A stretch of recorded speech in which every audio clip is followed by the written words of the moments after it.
Hello everyone, কেমন আছেন সবাই? আশা করি সবাই ভালো আছেন। নূপুর ডায়েরিতে আপনাদের স্বাগতম।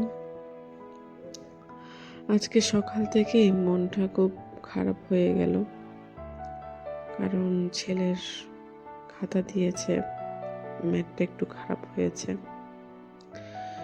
এই পড়াশোনার ব্যাপারটা না আমি কত বছর ধরে মুভ করছি, কারণ যখন আমার বিয়ে হয়েছে তখন আমি ইন্টার পাশে আমার বিয়ে হয়।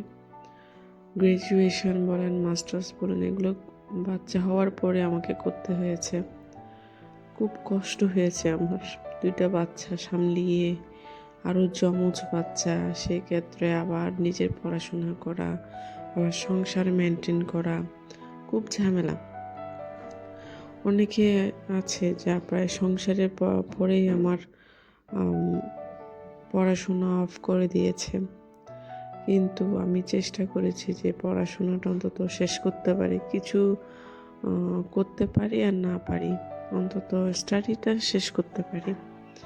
অন্তত কেউ যাতে বলতে পারে যে আমি গ্র্যাজুয়েশন কমপ্লিট করেছি, অনার্স মাস্টার্স করেছি। সেক্ষেত্রে একটা চ্যাট ছিল যে পরীক্ষাটা অন্তত দিই।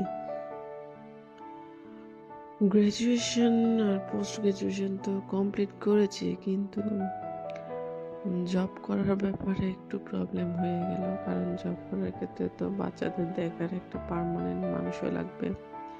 সেক্ষেত্রে আর সাহস করে উঠলো না। অনেক চেষ্টা করেছি, অনেক জায়গায় জবের জন্য ট্রাই করেছি, কিন্তু হয়ে উঠে নাই, হয়তো বা আমার কপালে নেই বলে চলে। আর একটা বিষয় হচ্ছে যে সব কিছু না একটা রিজিকে থাকতে হয়। রিজিকে যদি না থাকে না, কোনো কিছুই আসলে পাওয়া যায় না। সেক্ষেত্রে আমি 2-3 বছর আগে ইউটিউবে একটা চ্যানেল খুঁজছিলাম, কিন্তু চেষ্টা করেছিলাম যে ডেলি ব্লগ করব, কিন্তু মানে নিজের একটা লোক লোক লজ্জা বলে না, সবাই বলে লোক লজ্জা, একটা লোকের কি বলবে সেই জিনিস নিয়ে খুব একটা লজ্জা কাজ করতো। পরিবারের মানুষ কি বলবে, কে কি বলবে। সেক্ষেত্রে আমি আর ওদিক দিয়ে যাইনি, তবে একটা কমেডি কার্টুনের চ্যানেল খুলেছিলাম, তবে কিছু প্রবলেমের কারণে এটার কন্টিনিউ করতে পারিনি। কারণ আপনি যখন একটা কার্টুনের চ্যানেল খুলবেন, তখন আপনাকে গ্রাফিক্স সম্পর্কে জানতে হবে, আর জানতে হবে অনেক ভালো মতোই জানতে হবে। তা আমি অত এক্সপার্ট ছিলাম না, যার কারণে সেটা হয়ে ওঠেনি। তবে 1-1.5 বছর পর আবার চিন্তা করলাম যে একটা দিদিকে দেখলাম, যে উনি ব্লগ করে, প্রবাসী ঘরকন্যা, ওনার ব্লগগুলো প্রতিদিন দেখতাম, এত ভালো লাগতো, বলার মতো না।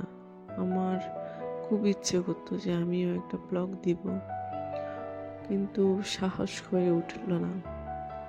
হঠাৎ একদিন মনে হলো যে আমার ছেলে যখন অসুস্থ হয়, তখনই বুঝলাম যে না, আসলে কে কি বললো এটা নিয়ে চিন্তা করার কোনো লাভ নেই। নিজেকে করতে হবে সবকিছু। সেক্ষেত্রে এরপর থেকে নিজেই শুরু করলাম, সবকিছু লাজ লজ্জা সবকিছু ভুলে। তো ওই জন্য বলছি যে জীবনে আসলে কোনো কিছু করতে হলে না কারো সাপোর্ট পাওয়া যায় না। যখন আপনি ওই স্ট্রাগলগুলা করে যাবেন, একটা পর্যায়ে গিয়ে পৌঁছাবেন, তখন আপনাকে সবাই এটা পজিটিভলি নেবে, কিন্তু এর আগে আপনাকে কেউ স্পেস দেবে না। এটা এতটুকু অন্তত বুঝতে পেরেছি। সেই ক্ষেত্রে আমি একটা আসলে ব্লগ খুলেই ফেললাম, যে যাই বলুক না কেন, আমি নেগেটিভ হব না। যদি আমি নেগেটিভ চিন্তা খুব কম করি, সব কিছু পজিটিভলি নেওয়ার চেষ্টা করি। এটাও আমার ইউটিউব চ্যানেল খোলার একটা কারণ। আর একটা বিষয় হচ্ছে যে অনেকে বলে না যে ইউটিউব বিজনেস মাইন্ডের কথা চিন্তা করে করছে, কিন্তু আমি আমার মনে এই জিনিসটা কখনো আসে না।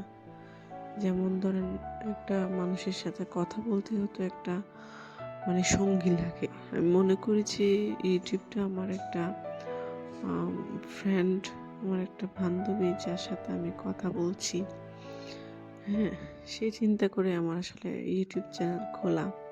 অন্তত আমার সঙ্গীটা হবে নিত্য জীবনের। আচ্ছা যাক, আজ আর নয়, অনেক কথা বলে ফেলেছি।